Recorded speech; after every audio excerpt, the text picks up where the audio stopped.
Good day, future RMTs. In this lecture, we are going to discuss chemical examination of urine.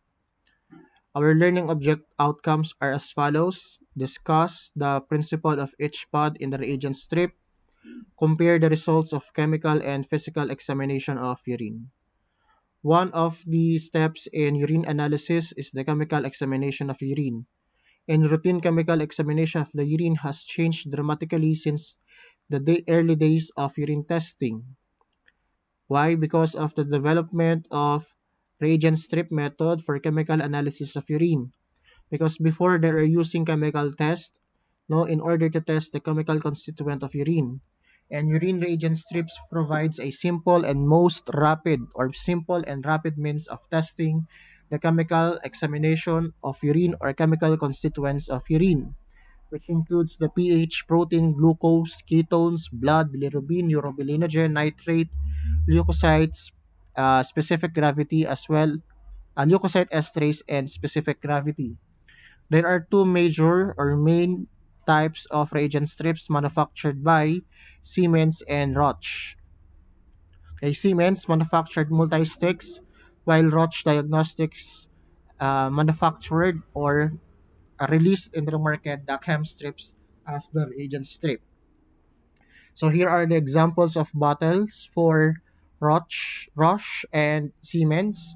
No, this one is Cobas by Roche, and this one is an example of multi-sticks, no, by Siemens.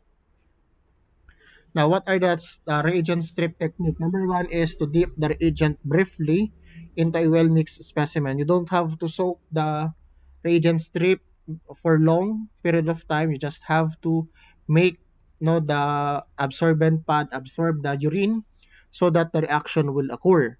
Now, after dipping or after soaking your reagent strip pad in the urine, you have to remove the excess urine by touching the edge of the strip to the container, no? Dapat nakahiga, hindi po nakatayo because if you will let the reagent strip stand for vertical position, what will happen is there will be a possibility of run over on each pad, and run over on each pad may cause erroneous result, no, because there are some interferences or oxidizing agents that may cause the faulty results or erroneous results over each pad. That's why you have to remove the excess urine by touching the edge, no, in a on a horizontal manner, no, not a vertical manner, and then you have to blot each strips or edge of the strips in a disposable absorbent pad. Now wait for the specific time for the reaction occur. Originally or ideally 120 seconds, max is 120 seconds, that is for uh, leukocyte esterase, but there are some reagent pads that requires only 45 minutes or even 30 minutes. Then you have to make sure that you are following the reaction time of each reagent pad or urine pad so that you will have a accurate and reliable results. And then compare the color reaction of each strip to the manufacturer's color chart in a good lighting. Now, I want you to take note and I want you to remember this, that you have to compare the reagent or the color of each pad on the chart provided by the manufacturer. If you are using chem strips, then you use the color chart of chem strip, not the multi-stick. Okay. Now, how are we going to handle reagent strip? It must be protected from deterioration. I still remember my students before. I just recently finished my lecture and I told them that the reagent strip must not be exposed in heat, no, in light and air, because of the possibility of the interference in the reagent strip. However, no, upon testing or upon performing the laboratory experiment, they let the reagent strip open or the bottle for reagent strip open. So, air may come or may interfere, no, the results or the accuracy and reliability or specificity of our reagent strip, no. You must be careful on handling your reagent strip and don't let it open for quite some time or for a long period of time, because of the possibility of having a interference, no, in the results it may produce. Take note that reagent strip pods are stored in an opaque container with desiccant, okay, so that it will be protected from light. Okay, remove strips prior to testing and immediately resealed. No, if you are going to use na, that's the only time that you are going to remove the reagent strip and make the bottle closed again, resealed again the bottle, so that there will be no moisture formation or it will not be exposed in light because of the enzymatic reactions that may be present, no, or the enzymatic reactions on the reagent pads. Okay. Now, never refrigerate your reagent pad, no, your reagent strips because of it will alter the enzymatic activity of our reagent pad. So, the recommended temperature for storing our reagent pad is 30 degrees or at room temperature. Okay, remember, never refrigerate. Now, how are we going to assure that our results are accurate and valid? Then, we also have quality control for reagent strip. It is usually run every 24 hours or every 12 midnight, no? Or some hospitals run it every shift. Okay? Take note, guys, that you have to run quality control every time that you are going to open new reagent strips, no? There are hospitals that using automatic or automated reagent strip reader, but you have to remember that still, even though you are not using automated reagent strip reader, or example is URIS, you still have to conduct a quality control in order for you to take note that the results obtained using your reagent strips are really valid. Okay? There are positive controls and negative controls provided by the manufacturer of each reagent pad. And you have to be careful and you have to use that in order to test the control, or in order to control your test. Okay? Now remember, people, that you cannot use distilled water as our negative control because our reagent strips are designed, no, to perform at ionic concentration similar to urine. That's why never use distilled water as your negative control, because in some tests or in some analysis, water may act as negative control. Never use it in our reagent strip. Now, there will be a discrepancies or technical problems along the way of using reagent strips. Okay, most especially interfering substances that may cause interference, no, in our urine testing, as well as technical carelessness of the medical technologists, no. That's why I really hate my students when they are performing the laboratory analysis, laboratory experiment, and exposing the urine strips on air. Then I will get mad and angry on that, because the reason why I am teaching you this one, and the reason why we are telling you that not expose your reagent strip pads in air, it's because it will cause interference. Pag nagkameron ng interference, nasa na yung accuracy and precision of our laboratory test. Okay. Another problem in urine strips is, since because it is based on colorimetric analysis, or the color reaction, no, some medical technologists with color blindness may have a difficulty or may experience difficulty in interpreting or analyzing the results of our reagent strip pad. Okay. Another problem, or another interference that may cause, or another interference, no, I'm sorry, in reagent strip is the color of the urine, most especially if the color of the urine is orange, because no, orange pigment present in the urine of the persons taking anong drug, penazopyridine compounds, no, it will cause interference, no, hindi na ganun gaganda ang magiging color reaction because of the dark yellow or dark orange color of the urine. And you have to be careful on that, no, so that you will be able to detect or test, no, the correct color of your, or the correct chemical analysis of your urine. Okay, so this is what I am telling a while ago: interfering substances, technical carelessness, and color blindedness. Okay, so let's start with our pH. No, along with the lungs. No, remember guys that our kidney is also responsible. No, or play a important or major role in regulation the acid-base balance of the body. Lungs for uh, respiratory, and our kidney is for our metabolic. The urine or the first morning urine is slightly acidic at 5 to 6, no? While our random specimen is 4.5 to 8. Take note guys that there is no normal values assigned for urinary pH because it is based on the acid-base content or acid-base balance of an individual. Okay?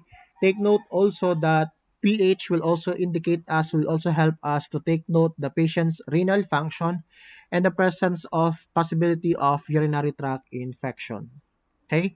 Also take note that pH may also indicate or help us to know if the specimen is aged or matagal na yung ating urine specimen. Take note, no, greater than 8.5 or pH of 8.5 or higher, it means that the specimen is adulterated or the specimen is old age specimen.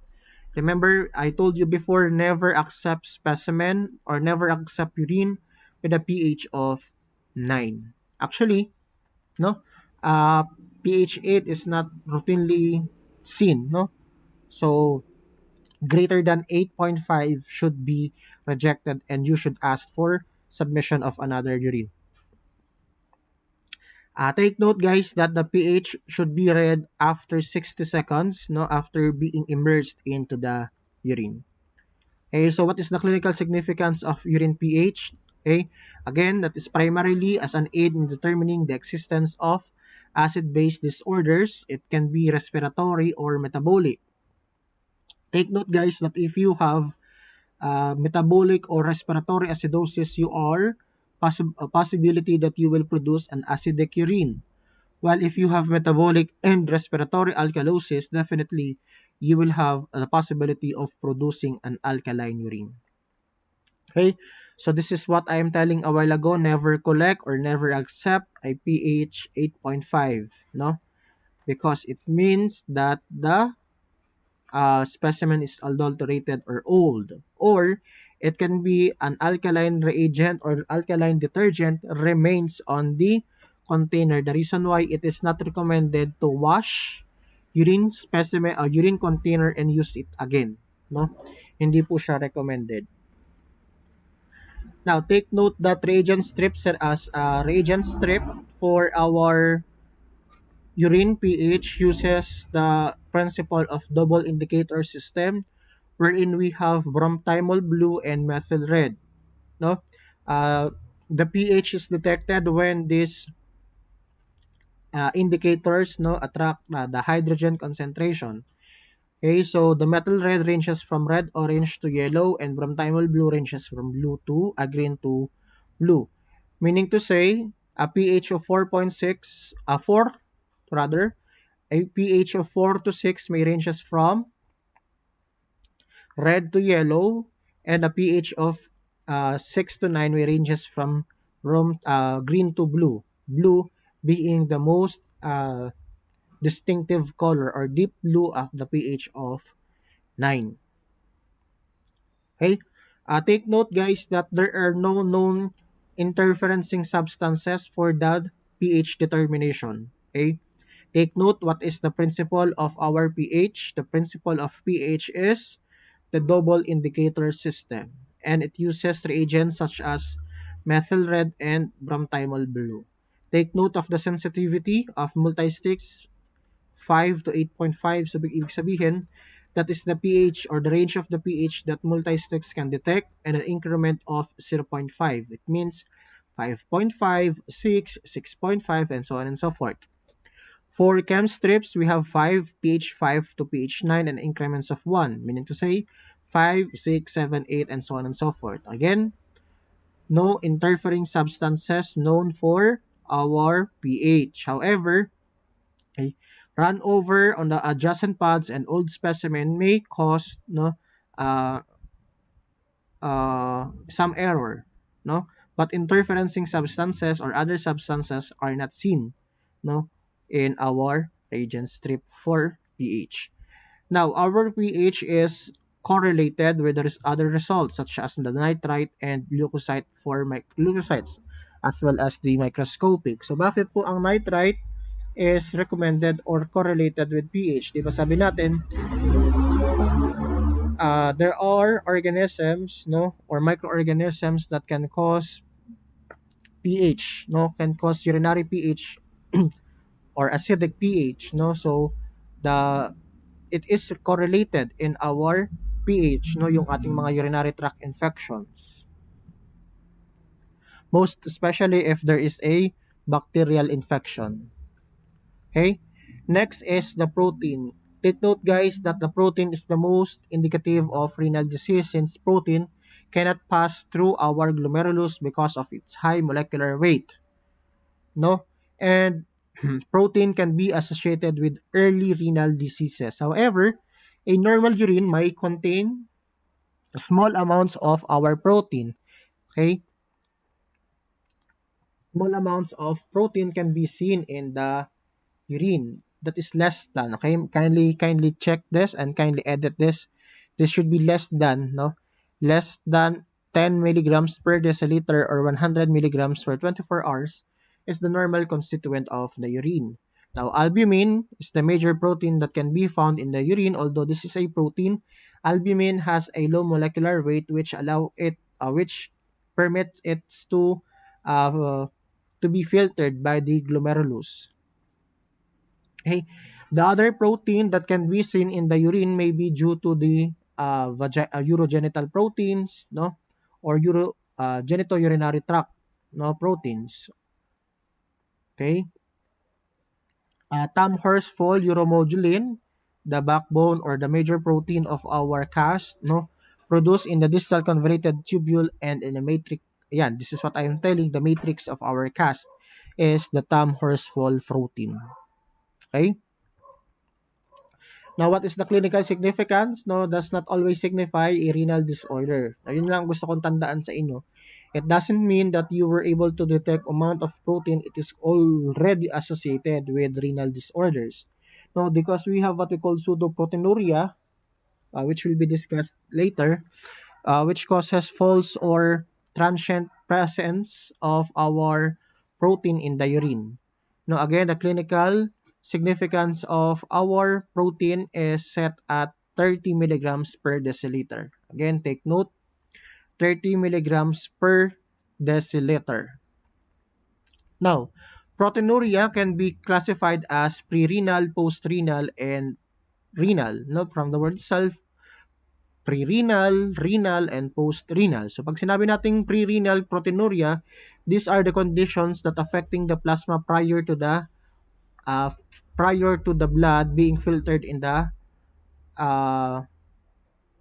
glomerulus, no? However, this is not an indicative of renal diseases and this is not usually detected using reagent strips or routine urinalysis. Okay? Pre-renal proteinuria is caused by low levels of low molecular weight proteins or plasma, and it can be because of the presence of myoglobin, hemoglobin in acute phase reactants, most especially in cases of inflammation or infections. Okay, we have what we call the Bence-Jones protein. This is proteinuria due to increased amounts of serum protein. And Bence-Jones protein is seen in a patient with multiple myeloma. And when we said multiple myeloma, that is a proliferative disorder of the immunoglobulin producing plasma cells. And if you have multiple myeloma, it is recommended, no, to take note of your multiple monoclonal gammopathy. Meaning to say you have, or the medical technologist must, okay, process a serum electrophoresis or immunoelectrophoresis. However, the screening test for Bence-Jones protein is not routinely performed in cases of multiple myeloma, because it is easily detected in chemical methods. Okay? So, ibig sabihin, Bence-Jones proteins, I want you to take note this, guys, that Bence-Jones proteins, once heated, okay, it will coagulate between 40 to 60 degrees and dissolve when it reaches 100 degrees. Meaning to say, nagkakameron po ng precipitation sa 40 degree to 60 degree and nade-dissolve po siya when it reaches 100 degrees Celsius. We're actually, guys, using sulfosalicylic acid or AAA, SAA, SSA pala, sorry, SSA to indicate that there is a presence of Bence-Jones protein. So, paano po natin siya ginagawa? Using our urine added with the SSA, no, we will hit it. No, kapag po nagkaroon ng coagulation or precipitation at 40 to 60 degrees, then it means that it is a Bence-Jones proteins. Lalo na kapag na-dissolve siya pagdating natin ng 100 degrees Celsius. Take note again that Bence-Jones proteins is associated in multiple myeloma and it is not routinely detected in our urine strips. Now, how about renal proteinuria? Kapag po sinabi natin renal proteinuria, ibig sabihin, no, the presence or the abnormality or the damage is within the glomerulus or the tubular damage, which means our glomerulus fails to filter the blood, which allows the proteins to pass in our glomerulus and the shield of negativity is being affected. While for the tubular damage, it means that our tubules is not capable of reabsorbing our proteins. Okay. Again, like what I told you, glomerular or what you call this, proteinuria can be not all of the times can be considered as renal disorder or an indication of renal disease or renal disorder, no? Now, kapag naman po sinabi nating renal damage or glomerular damage, it can be due to impaired selective filtration, increased amounts of serum proteins, and RBC and WBC pass through the membrane. So, bakit po yung RBC at WBC nagpa-pass through the membrane? It is because of the damage in our glomerulus. So, lumalaki na po yung there is a bleeding, no? It can be, no? Mayroong sira sa mismong glomerulus natin. Now, take note also that increased pressure from the blood entering the glomerulus may override the selective filtration of our glomerulus, which means increase albumin to enter the filtrate. So, di ba sabi natin, example of pseudoproteinuria is extraneous exercises wherein the blood pressure is increased. So, mataas ang flow ng blood. So, mataas din yung flow ng, or mabilis din yung flow, or mataas yung pressure ng blood na nag-e-enter sa ating glomerulus. Kaya sa glomerulus nahihirapang mag-filter ng husay. Now, I want you to take note also, guys, that proteinuria in pregnancy may cause preeclamptic stage.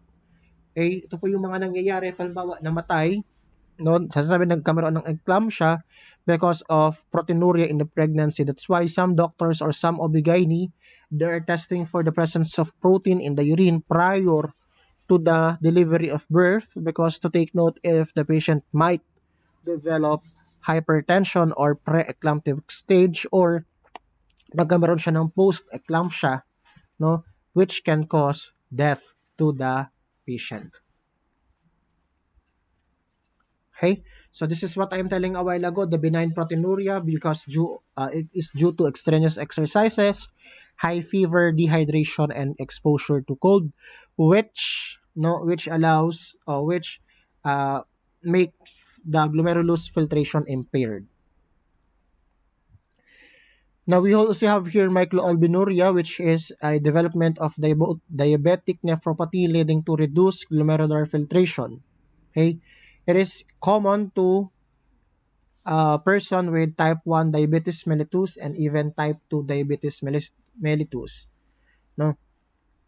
On the onset of renal complication can be first predicted by the detection of microalbuminuria. Okay?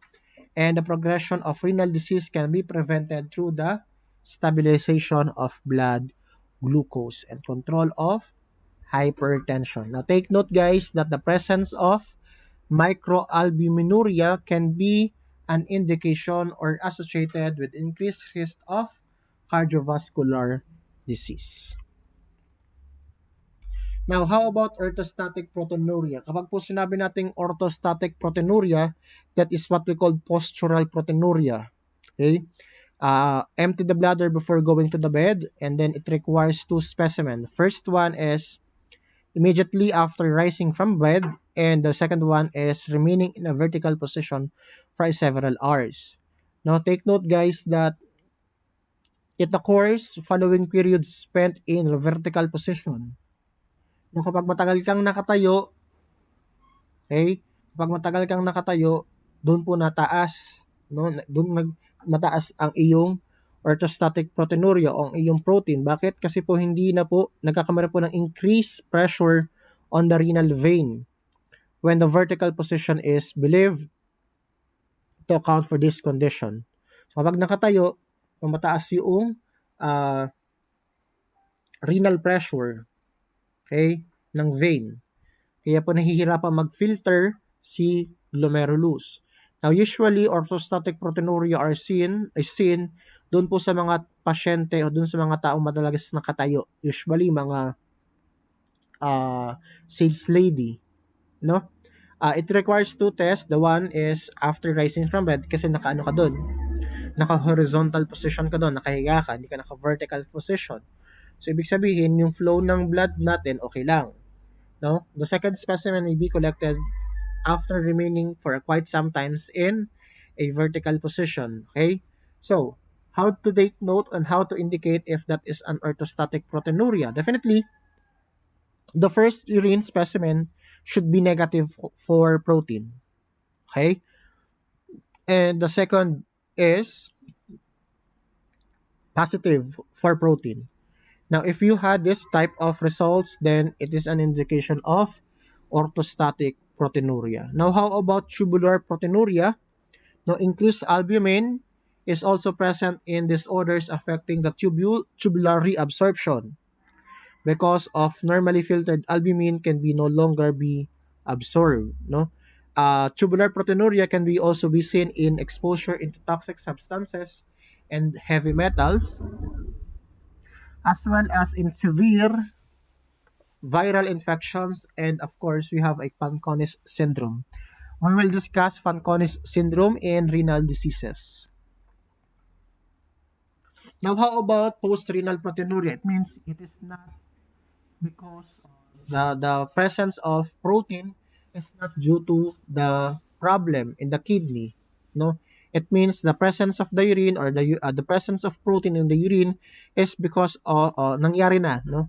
Nadagdag na tong mga proteins na to after passing into the renal or kidney. Okay? So what are the conditions that might cause post-renal proteinuria? Number one, passes through the structure of lower urinary tract. Okay? Or it can be due to bacterial infections. No? Or fungal infections as well as inflammations, presence of blood. The reason why a female with menstruation should not be required to have his urinalysis. Because bakit? Mataas yung blood doon. Aside from mataas yung blood, it will also affect the presence of protein. Okay? Presence of prostatic fluid in male. Di ba sabi natin in our 3-glass collection on the third tube, no, i-massage. At kapag mataas ang WBC at ang protein, then it means that the patient is having a prostatic the urine is contaminated or with the presence of prostatic fluid. And of course, a large amount of spermatozoa or sperm in the urine might also cause post-renal proteinuria or might also cause protein or presence of protein in the urine. However, again, take note that usually post-renal proteinuria are not indicative of renal problems. Okay? So these are the clinical significance of proteinuria. So renal or pre-renal, we have intravascular hemolysis, no? The presence of hemoglobin, muscle injury, myoglobin, severe infection and inflammation, and of course multiple myeloma. na Bence-Jones protein. For renal, ito talaga yung problema mo. Yung problem of the presence of protein in the urine is because of renal problem. No, immune complexes disorders, amyloidosis, toxic agents, diabetic nephropathy, strenuous exercises. No, however, strenuous exercises is considered as pseudoproteinuria, no? Dehydration, hypertension, preeclampsia, orthostatic proteinuria, Fanconi syndrome, toxic agents, heavy metals, and severe viral infections. While for post-renal, we have lower urinary tract infection, inflammation, menstrual contamination, prostatic fluid, spermatozoa, and even vaginal secretion can lead into post-renal proteinuria. Okay? We also have what we call the Micral Test. The principle of Micral Test is enzyme immunoassay or EIA. And the sensitivity of this is to detect 0 to 100 milligrams per deciliter of our microglobulins. Okay?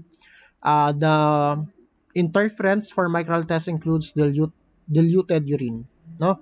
Take note, guys, that Micral Test has the following reagents: the gold-labeled antibody, the beta-galactosidase, and the chlorophenol red galactosidase.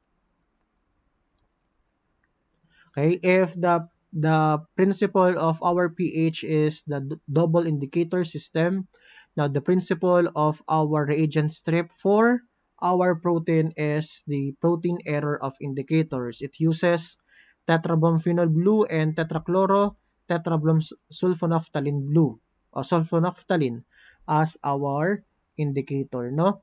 And paano po tayo na-indicate natin ang ating mga protein dito? No, ang atin pong protein ay nagkakaroon ng affinity with our indicator at the pH 3. Okay? Then it will produce the presence of or the protein attached to the hydrogen, no? And then it will give us a color range from blue to green to indicate the presence of our protein. Okay? So albumin accepts hydrogen from the indicator. That's why it is detected in our reagent strip.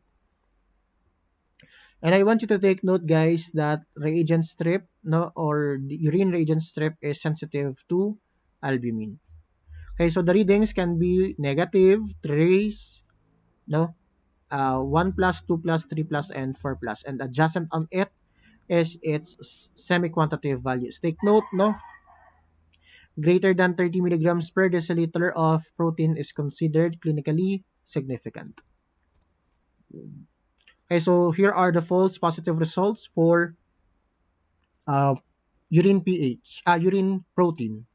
Alkaline urine, pigmented specimens, quaternary ammonium compounds, antiseptics, chlorhexidine, loss of buffer due to prolonged exposure, and high specific gravity may cause false positive result in our urine protein. False negative results, proteins other than albumin, because again, take note that our urine reagent strips for protein is sensitive for albumin. Okay, so we have sulfosalicylic acid precipitation test or SSA, which is a cold precipitation test and reacts equally with all forms of protein. Okay, and the specimen should be performed in a centrifuge specimen.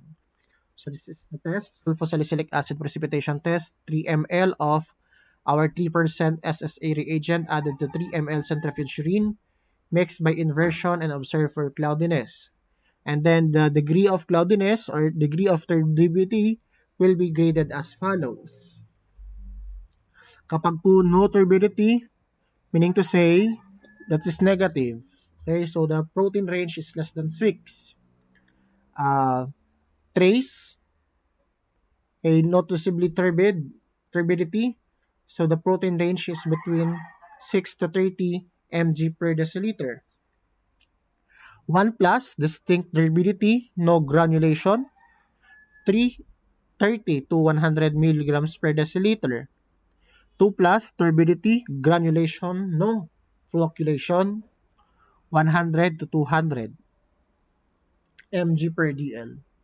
3 plus, turbidity, granulation, flocculation, 200 to 400. And 4 plus, clumps of protein, the presence of protein is greater than 400.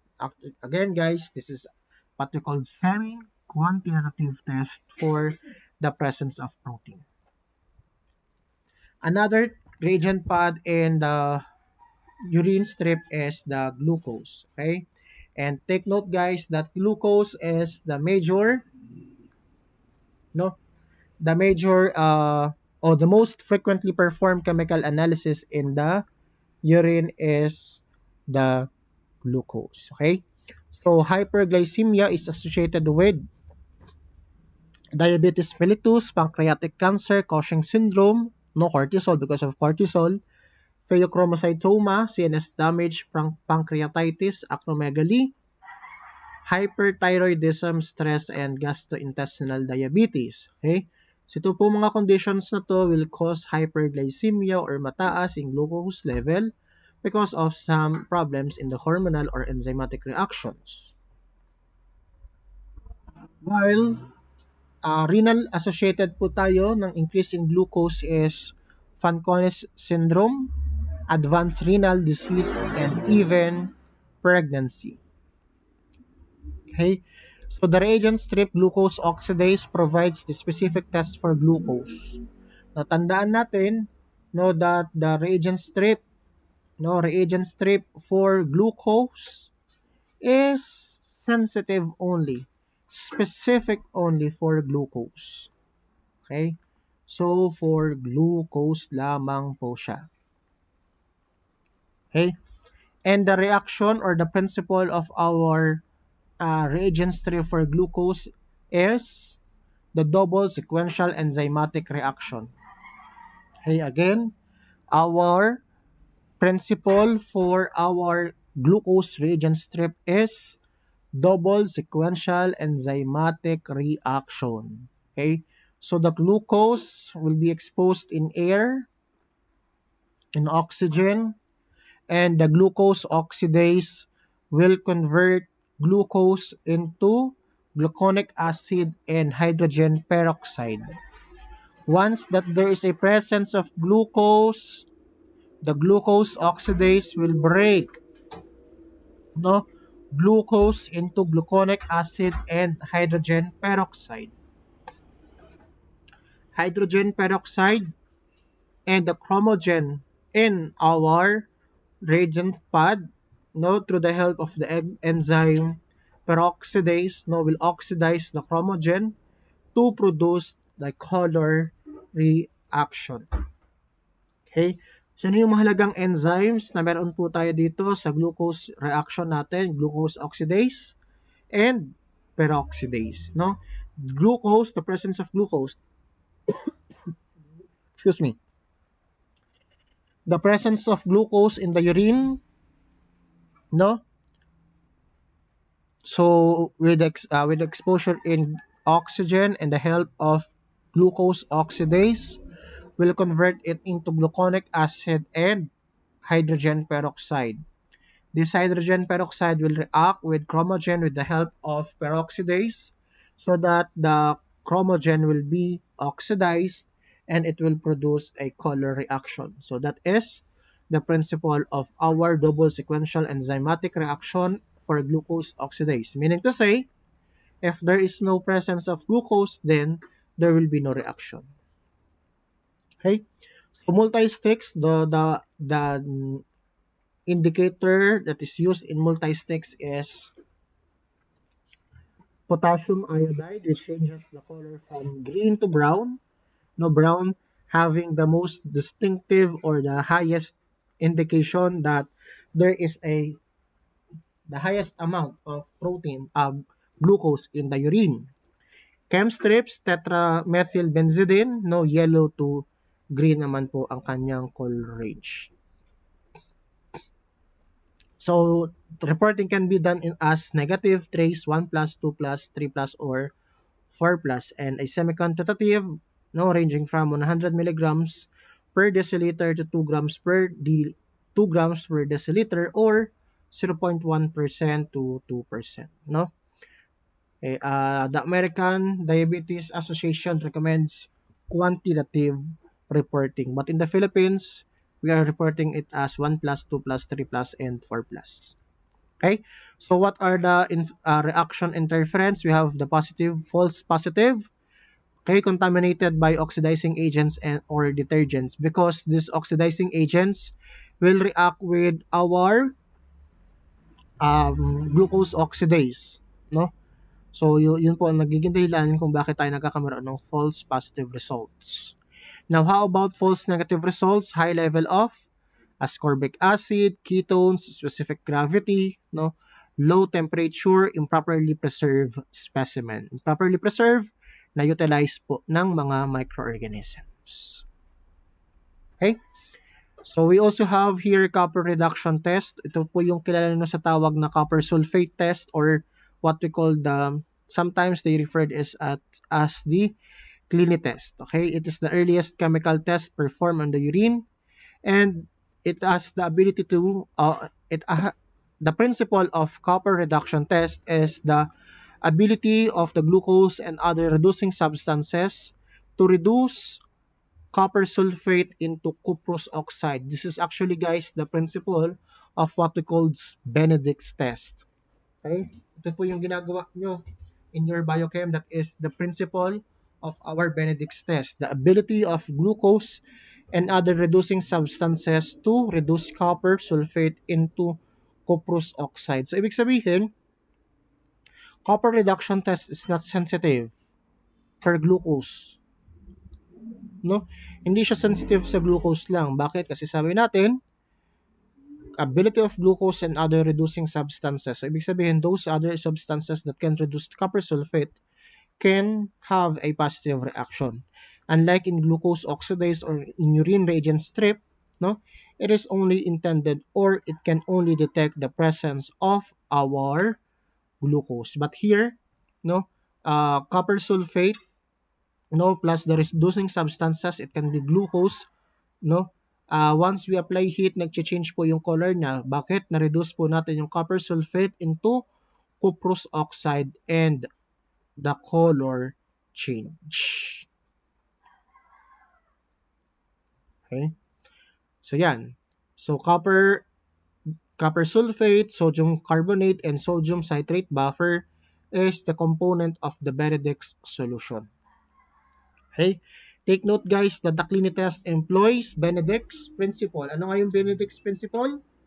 The ability of glucose and other reducing substances to reduce copper sulfate into cuprous oxide.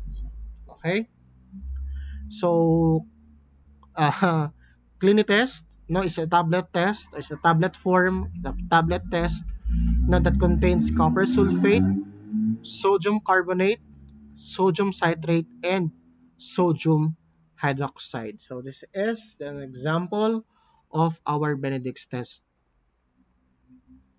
Okay, again, guys, the sensitivity is reduced to a minimum of 200 milligrams per deciliter. And take note, I want you to take note that this test or Clinitest cannot be used as a confirmatory test for glucose because of the other substances that can reduce, no, our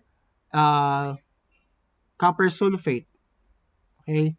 So, pwede rin po galactose, lactose, fructose, maltose, pentose, and even ascorbic acid as a strong reducing substances. Ano? Certain antibiotics and metabolites may also cause interference. Okay? So, what will be the significance of Clinitest? The significance of Clinitest is for the detection of galactosuria. Galactosuria, no? Galactose is the most commonly clinically significant in urine of a newborn because it is an indication of inborn error of metabolism. Ibig sabihin, hindi po ma-metabolize ang galactose. Bakit hindi metabolize ang galactose? Because of the deficiency in enzyme. Anong enzyme po yon?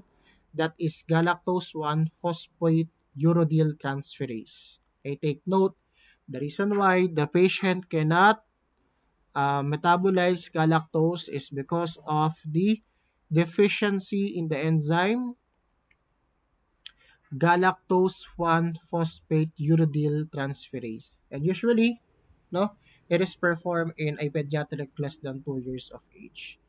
That's why galactosuria, no, is one of the parameters in the newborn screening. Hey, recall. Tinanong po ito ng board exam. Which of the following is not a component of Clinitest? Lactose. Bakit? Si lactose, tinitest siya, di ba? Next is ketones. Okay? So, ketones represents the three major or three intermediate products of fat metabolism.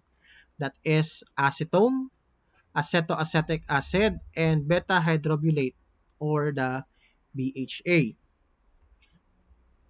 Okay? Take note guys that these are our three major ketone bodies: acetoacetic acid, acetone, and beta-hydroxybutyrate or BHA. BHA is the predominant, 78% of our ketone bodies. However, this is not routinely seen, in our, or this is not routinely detected in our urine strips. No. Bakit po tayo nagkakaroon ng ketone sa urine? Because of the inability to metabolize carbohydrates, Diabetes mellitus, increased loss of carbohydrates, such as vomiting and inadequate intake of carbohydrates may cause ketonuria. Okay? Ketonuria shows a deficiency in insulin, indicating the need to regulate dosage. Okay, guys, take note that ketonuria is often an early indicator of insufficient insulin dosage in diabetes type 1. Okay? Malabsorption and also starvation is also the reason why kung bakit po mataas ang ating ketone bodies. So again, these are our three ketone bodies, that beta-hydroxybutyrate. This is an example of what? That is an example of COOH. That is an example of our carboxylic acid. Okay? Reduced, loss ng kanyang hydrogen will become acetoacetic acid. Acetoacetic acid reduced or loss of carbon dioxide becomes our acetone. Okay? So what are the clinical significance of the ketones? Diabetes acidosis, insulin dosage monitoring, starvation, malabsorption, pancreatic disorders, strenuous exercises, vomiting, and inborn error of amino acid metabolism. Okay? So what is the principle of our ketones? The principle is the sodium nitroprusside reactions. If you still remember the Retora test in your biochemistry, which detects the ketones, and even in your organic chemistry, in your organic chemistry, you perform Rotera test, yung nagkamaroon ng purple discoloration. Okay? So yun, nagkakameron ng that is the Rotera test because of the sodium nitroprusside reaction. Okay? So, acetoacetate or acetone, sila lang yung dalawang na-detect sa ating mga urine strips. However, since these are ketone bodies, so it is assumed that BHA is also present, So acetoacetate or acetone, in reaction with sodium nitroprussides and glycerin will produce a purple color. Okay, so reaction interference includes naphthalene dyes, highly pigmented red urine, levodopa, Medications containing free sulfahydryl groups may cause false positive and false negative improperly preserved specimen. Okay? We also have Acetest Tablet. It is used as confirmatory test for the presence of ketones. No, it provides sodium nitroprusides, glycerin, and disodium phosphate and lactose in tablet form. Okay. So next is we have blood. Now, blood can be due to hematuria, hemoglobinuria, and myoglobinuria. By the way, so tandaan natin yung ketones po natin, ano ang color ng reaction kapag mayroong presence? Purple. Okay, so makikitandaan po nito, KBL.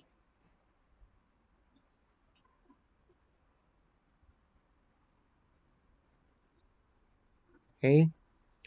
K, ketones.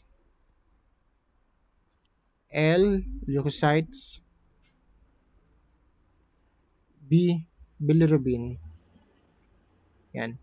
Sila po yung mayroong purple color. Okay? Na positive. Ano yung tandaan mo dito? KBL. KBL. Kasal, binyag, libing. Nung kanasal ka, nung bininyagan ka, at noong nilibing ka, ang motif mo, color purple. No? KBL, sila po yung may positive color na purple. Okay? So, makikitandaan po ng bagay na iyan. Again, going back, blood, no, can be due to hematuria, hemoglobinuria, or myoglobinuria. So, we have here the summary of our hematuria, hemoglobinuria, and myoglobinuria. So, what are the conditions that might affect? Okay? So, our reagent strip reaction for our blood uses the principle of pseudoperoxidase activity of hemoglobin. Guys, please take note of the take note of the principles of each reagent bond. So, we have pseudoperoxidase activity of hemoglobin for our blood. And the reagents are diisopropyl benzene,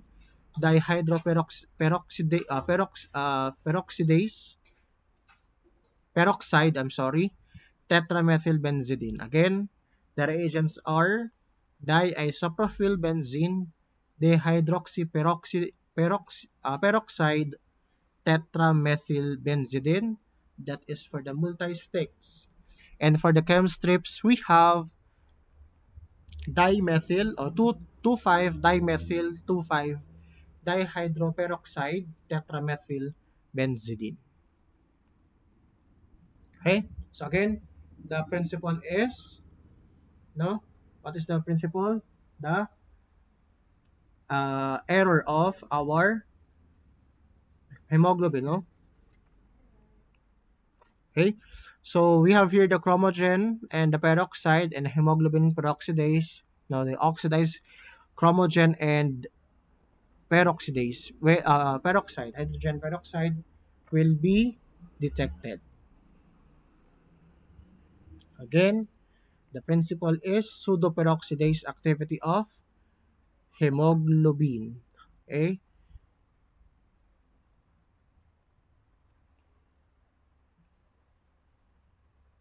So false positive, strong oxidizing agents, bacterial peroxidases, and menstrual contamination. False negative, highly specific cremated cells, formalin captropyl, high concentration of nitrite ascorbic acid, and unmixed specimen. So tandaan natin yung sinabi ko sa inyo, bibilang, no? Bibilang, blood, bilirubin, leukocyte esterase, nitrate, and glucose, no? May cause sa ascorbic acid nagkakos ng false negative result kanino? Kay bibilang, blood, bilirubin, leukocyte esterase, nitrate, and glucose. Okay? So bilirubin, early detection of liver diseases, and the significance includes hepatitis, jaundice, and biliary obstruction. Okay? So the clinical significance of our bilirubin detection is conjugated bilirubin, no obstruction, and integrity of our liver damage. Now, we have here the summary of bile duct obstruction. So, positive po siya sa urine, no? Pero normal ang urobilinogen. Liver damage, no? Ang bilirubin can be, urine bilirubin can be positive or negative, pero ang ating urine urobilinogen is positive. Hepatic diseases, hemolytic diseases, urobilinogen is positive, bilirubin is negative. Okay? So, our bilirubin uses the Diazo reaction as the principal. Ano po yung kanyang mga reagents? For multisticks, we have the 2,4-dichloroaniline or diazonium salt and 2,6-dichlorobenzene, diazonium tetrafluoroborate is our reagent for our chem strips. Okay? So ito po, sabi natin kanina, KBl, kasal, binyag, libing, no? Ketone, bilirubin, and leukocyte esterase, ang positive reaction po nila is violet. So we have here the diazo reaction, bilirubin glucuronate plus diazonium salt found in our what? Reagents, no? And the acid medium will give you an azo dye, no? From tan or pink to purple color or violet that indicates the presence of bilirubin. So false positive, highly pigmented urines, no? Phenazohyparidine, pyridine.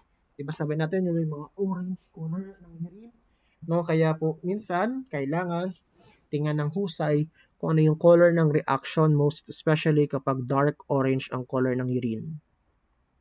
Okay? Indicants, no? Yung mga mga color. Metabolite of iodine can also cause interference, no?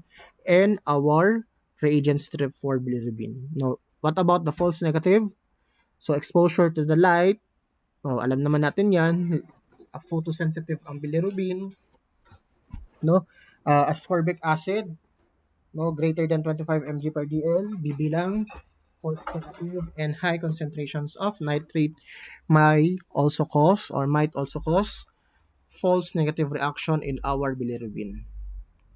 Okay, so we have Ictotest, which is a confirmatory test for the bilirubin, and that is manufactured by Siemens Healthcare Diagnostics. No, it uses testing mats, and the tablet contains para-nitrobenzene, diazonium para-toluene sulfonate, SSA, sodium carbonate, boric acid, and no, the interference wash with water.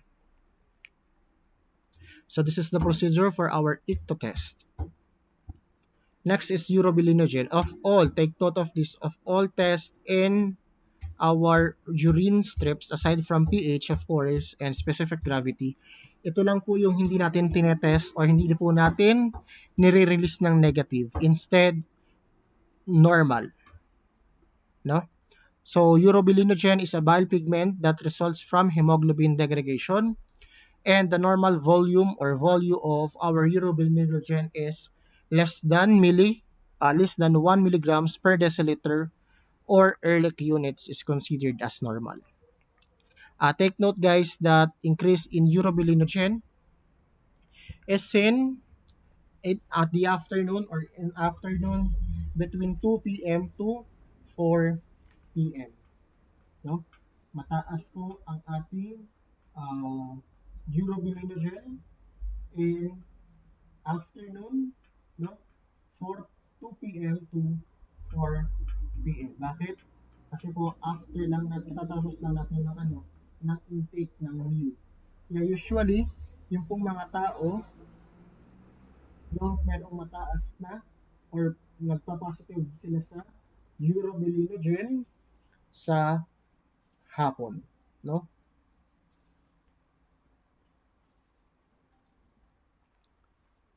So, greater than 1 milligram per deciliter is an indicative of liver disease and hemolytic diseases.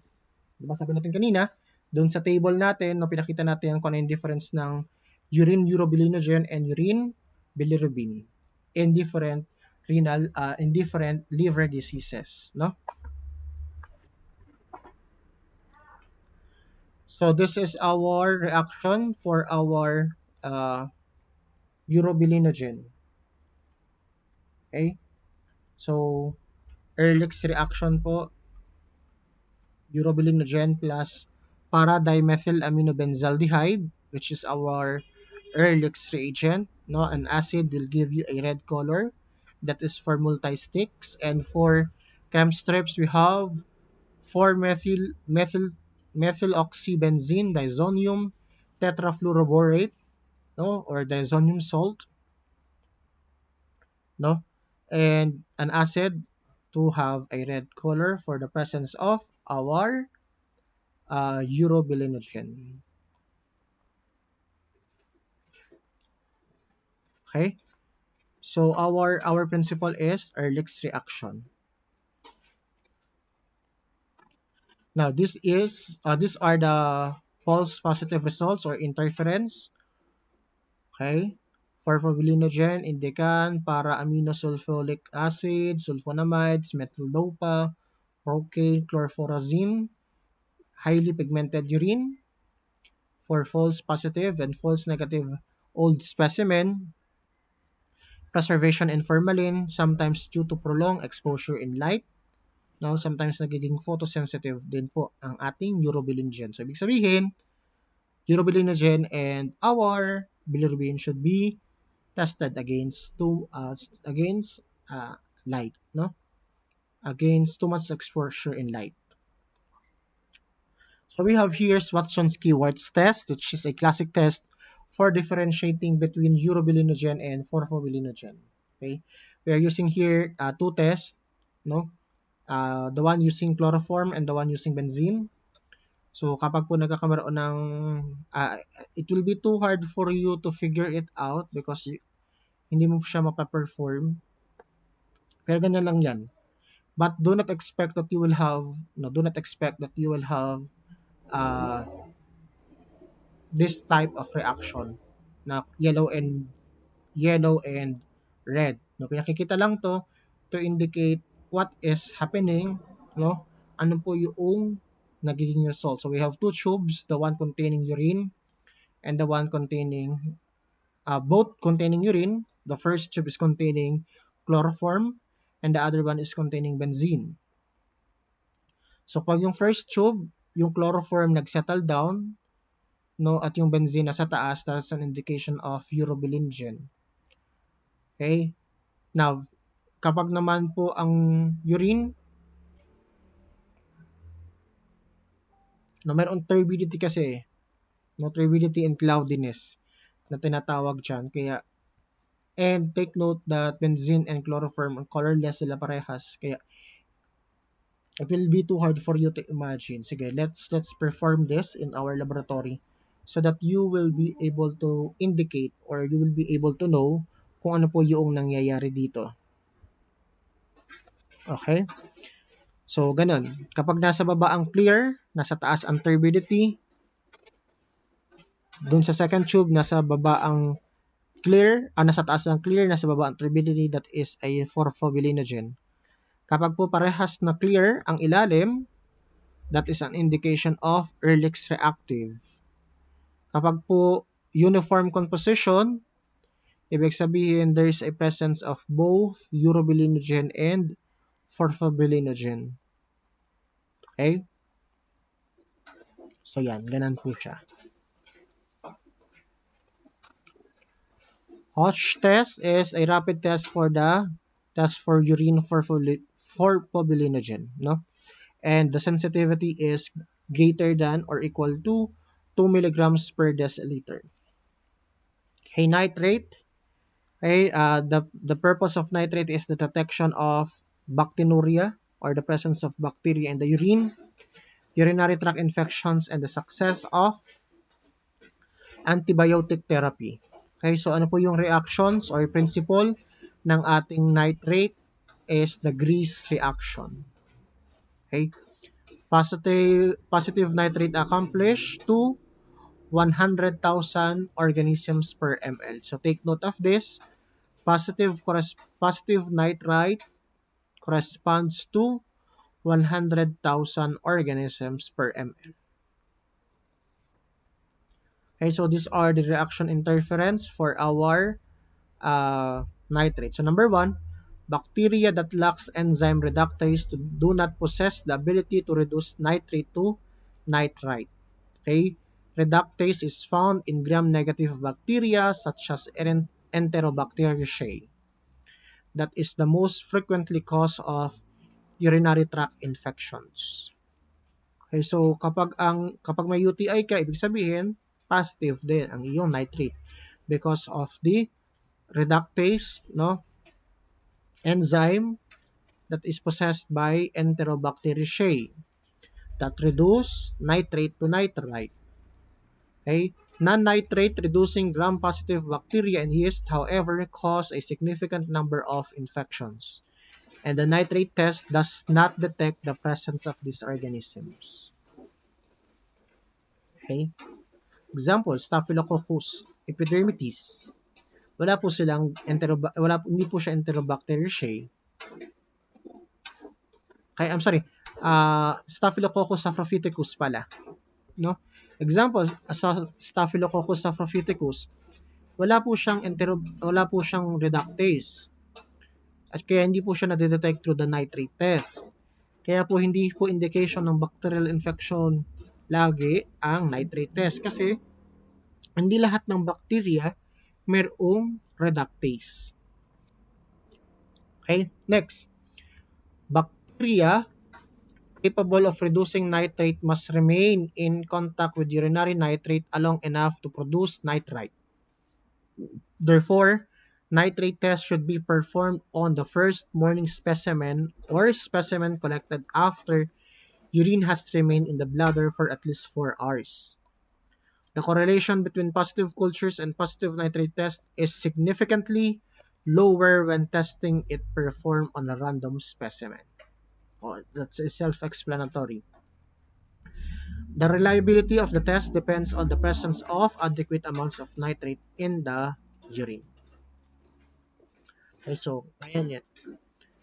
Okay, next is the leukocyte esterase, the detection of urinary leukocyte, no, the detection of the presence of lysed, no, leukocyte in the urine.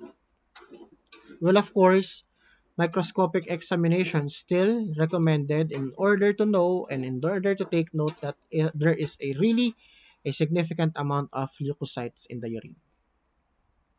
Okay, so usually the normal value of leukocytes in the urine is 0 to 2 or 0 to 5 per HPF. Mas mataas po ang presence ng leukocytes sa babae kaysa sa women, most especially because of vaginal contamination. Now, what is the indication of increased urine leukocyte?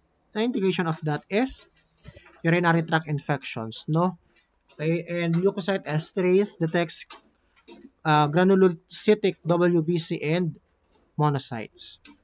Now, we have leukocyturia without bacteriuria. Ano pong ibig sabihin nito? Mataas po yung kanilang leukocytes kahit wala po silang bacteria or hindi po mataas ang bacteria. No? And it is seen in trichomonas, chlamydia, and yeast as well as inflammation of tissues. So, please take note that these conditions may cause leukocyturia without bacteriuria. Okay? So, this is the reagent strip reaction. So, indoxyl carbonic acid, no?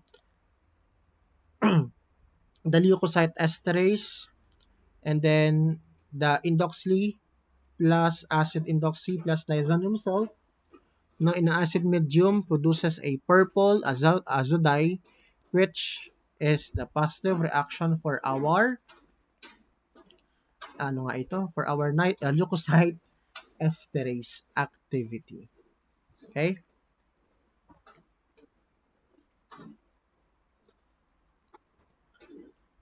So what are the interference? So positive, false positive, strong oxidizing agents, formalin, and highly pigmented urine into nitrofurantoin.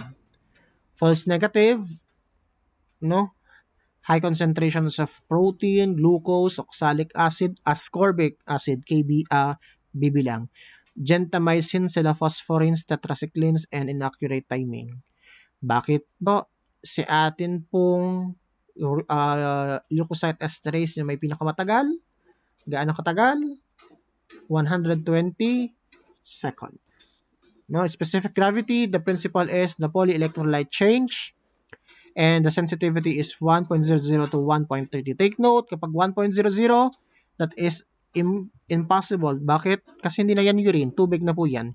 Kapag 1.030, ano naman po yan? That is an indication of the contamination with radiographic contrast media.